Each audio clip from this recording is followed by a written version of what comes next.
Are we good? Oh. Welcome to Skedline. This is Ria Paul. It's January 22nd, and these are our top stories for the day. 17 people have died in China from coronavirus.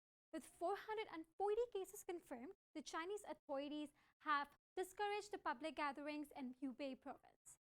Given the scale of this outbreak, the World Health Organization is holding an emergency meeting later today in Geneva.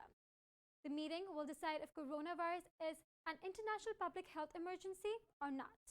The United States confirmed its first case of coronavirus yesterday, with a man traveling from China to Washington. As a prevention, federal officials have announced an expanded screening for the infection at major U.S. airports. But Canadians need not worry. Canada's chief health public officer says there is no reason for us to panic or be overly concerned. Furthermore, steps are being taken for preparing the health system for any potential cases. Earlier today, I talked to our reporter, Christian Holmes, who has been talking to the city officials about the issue. Let's take a look at what we found.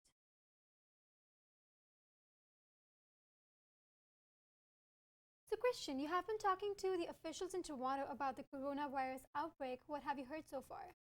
Well, Rio, I've heard that there are no reported cases of the coronavirus in Toronto. That said, the Toronto Public Health Services do have a plan in place in case something does happen. I was told by a spokesperson from the Toronto Public Health Services that your odds of catching the coronavirus are basically your odds of winning the lottery. As long as you follow the precautions, you should be virus free. Okay, and there is a lot of traveling to China because of the Lunar New Year. What is the officials doing about that? So, Ria, what the officials are doing in China, they're trying to limit travel. They're screening every single flight that goes in and out, and they're trying to prevent the outbreak that way. In Canada, we're not doing anything at the moment, but I talked to somebody from Capitol Hill, and they said that if there's more travel caused by the Lunar New Year, that they might do something. This is an ongoing situation, so Mhm. just to keep updated with all the public health stuff and just to be cautious when you're traveling. Okay, and what advice do you have for our Humber community to take as a precaution?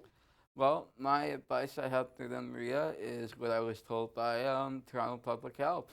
Wash your hands after you go to the bathroom or touch anything that could have germs on it. If you're going to sneeze, sneeze into a Kleenex or into your sleeve. Um, if you're sick, do not come to work, school, or wherever you need to go. Stay home. It's better for everybody that way. And if you're going to travel out of the country, especially to a place like China for Chinese New Year or Lunar New Year, you should tell somebody and get the proper vaccination. All right, thank you so much. Now, for more on the issue, visit skedline.com to hear from Christian. We just got an update from Christian. The Canadian transport officials have announced that they will be screening flights from Canada to China, while the Chinese officials screen the flights coming from there to here. Meanwhile, in New York today, the Weinstein trial will open with statements from the prosecutors. The U.S. prosecutors will begin presenting their rape case against Harvey Weinstein, with the once powerful Hollywood producer facing life prison if convicted. The opening statements will be made to a jury of 7 men and 5 women in a Manhattan courthouse. Weinstein will be attending this trial, which has been of the watershed importance for #MeToo movement. Meanwhile, in Washington, the Senate adopted the ground rules this morning for Trump's impeachment trial. Senators voted 53 to 47 to approve a revised set of procedures put forth by Senate Majority Leader Mitch McConnell. The trial is going live today, where the Republican-controlled U.S. Senate will hear the opening arguments from the Democrats. This is the beginning of up to 6 days of presentation on whether President Donald Trump should be removed from the office. Trump has been charged with abuse of power and obstruction of Congress. Amazon boss Jeff Bezos' cell phone was hacked by using a WhatsApp account last year. After launching an investigation into the hack, 2 United Nations officials say there is a possible involvement from Saudi Arabia's prince. The agents Agnes Calmart and David Kay have linked the WhatsApp account to the Crown Prince, They say the account got hacked through a malicious video file. Saudi Arabia's Foreign Minister Prince Faisal bin Al Saud says the allegations are absurd. The allegations could further harm the kingdom's reputation with foreign powers and investors. In Canada, Volkswagen has pleaded guilty to all Canadian charges in the emissions cheating scandal. The scandal broke when the automaker faced offenses for cheating on emission tests. The German automaker and the Crown have submitted an agreed statement on facts in a Toronto court this morning. The federal government charged the auto giant with 58 infractions under the Environmental Protection Act. A 15-year-old has been charged with killing of another 15-year-old. The victim has been identified as Safiullah Khosravi of Toronto. The police received calls about multiple gunshots in Scarborough Monday afternoon. Police found the victim suffering from multiple gunshot wounds. A teen was arrested at the scene who was charged with second-degree murder.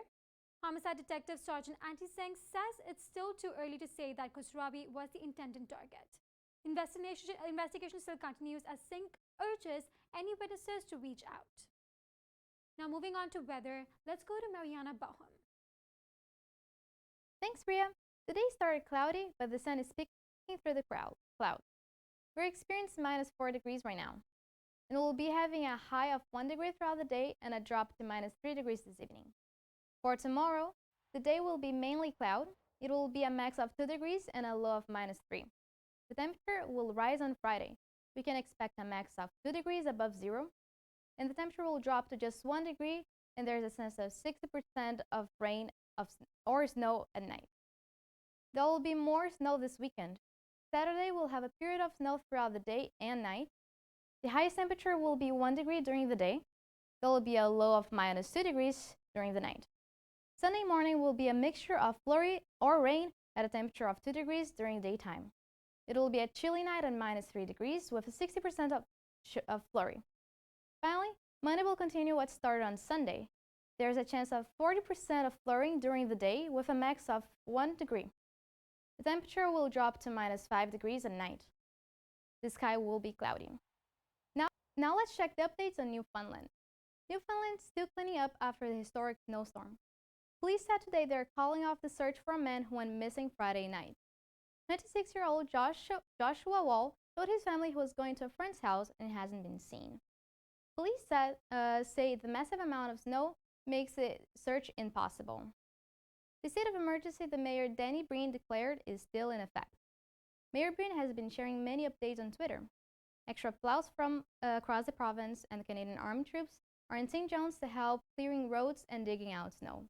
The St. John's International Airport, grocery, and convenience stores reopened today. On the bright side, many people are taking the snowstorm lightly. People on social media created a hashtag Snowmageddon 2020. People are sharing many photos and videos joking about the situation. Now, Luca with entertainment news. Thanks, Mariana. Now let's talk all things entertainment.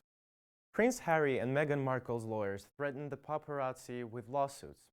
The warning was issued after paparazzi released the pictures of Markle and her son in a park on Vancouver Island. Last week, Buckingham Palace confirmed that Harry and Meghan will step down from their duties as members of the royal family to start a new life in Canada. American actors Brad Pitt and Jennifer Aniston reunite during the SAG Awards on Sunday. The two congratulated each other on the victories in their categories, shared a kiss, and held hands. Pitt won an award for Outstanding Performance by a Male Actor in a supporting role in Tarantino's film Once Upon a Time in Hollywood, and Aniston won the Outstanding Female Actor in a drama series called The Morning Show. The 62nd annual Grammy Awards ceremony will air this weekend on January 26. Lizzo leads the way with most nominations, holding 8 in total. Among the list of the Canadian artists nominated this year are Shawn Mendes, Drake, and Michael Bublé. Selena Gomez earns her third #1 album on Billboard 200. The new record, called Rare, scores the top position on the chart, following her previous #1s, Stars Dance in 2012 and Revival in 2015. The grunge band Pearl Jam announces their new album's release date. Their 11th record, called Gigaton, will be out on March 27. The first single, Dance of the Clairvoyants, is available now. English rock icon Ozzy Osbourne reveals he has Parkinson's disease. The British singer stated that he got the diagnosis last February, shortly after having a neck surgery. Due to the issues with health, Osbourne's world tour was cancelled last year. The legendary rock band Queen is featured on a new commemorative coin along with Britain's Queen Elizabeth. Released on Monday, the coin is available in silver proof, brilliant uncirculated, and gold proof. This marks first time a British band is celebrated on a coin in the United Kingdom. Terry Jones, the star of the British Monty Python comedy team, dies at the age of 77. Diagnosed with a rare form of dementia in 2015, Jones battled FTD for over 5 years. Just weeks after finding out his diagnosis, he received a BAFTA Comrie Award for contributing to the British film and TV industry. That's it for the entertainment today. My name is Luka Tkadaya, now off to sports. I'm calling to let you know that you did not fall short this time. Oh my God. That's Larry Walker. He's a former slugger for the Montreal Expos, and now he's the second Canadian to join the Cooperstown Baseball Hall of Fame. Walker's entry comes after 10 years of waiting, just barely sliding in with a 76.6 of sports writers voting yes. Walker needed a 75 to get in, and this was his final year on the ballot. Walker debuted in Major League Baseball with the Expos in 1989 and spent 6 seasons with the team. He made MVP with the Colorado Rockies and finished his career in 2005 with a total of 383 home runs. Walker is also joined by Yankees shortstop Derek Jeter. In more local news, Humber men's volleyball team was ranked #1 in the country by the CCAA. The rank comes after a fantastic win streak by the Hawks, 12-0, winning every set in just about every game they played this season. The team was quick to celebrate on Twitter, quote, "The weather is still nice from up here. Great work, guys." Humber men's basketball is also returning home tonight. The team is capping off the season series with Mohawk starting at 8 p.m. The Hawks have a rough fight ahead, having dropped their 3rd straight game to open the season, meeting Mohawk after a 6-game win streak. FIFPro, the global soccer union, says it will support any player who decides to defy the International Olympic Committee's ban on political protest. FIFPro Secretary General Jonas Bayer-Hoffmann says the sanctions are, quote, "unacceptable." He says soccer players played a key role in raising important issues of racism and sexism and called the ban hypocritical. The committee banned political protests such as signs, armbands, political gestures like kneeling, and refusing to follow ceremony protocol in order to avoid turning the games into a political tool. Although they do make clear that athletes are welcome to continue to protest outside of the games in press conferences and on social media. We are also getting our first taste of the Super Bowl 54 ads. Among the companies ponying up the almost $170,000 per second are Doritos, Bud Light, and Hyundai, all of which have released teasers for their ads. So now we have ads for ads. That's exciting. Among the teasers, we have a corn chip trip to the Wild West, a peek into the politics of Seltzer, Pennsylvania, and a lovely cameo from former Red Sox player David Ortiz. Last but not least, the Toronto Raptors play tonight against the Philly 76ers at 7 p.m. Eastern in the Scotiabank Arena. That's all we have for sports today. I'm Maddie Sear, and now over to Ria to finish us out. Thank you, Maddie. Well, that's all what we have for you today. This is Ria Paul for skedline.com.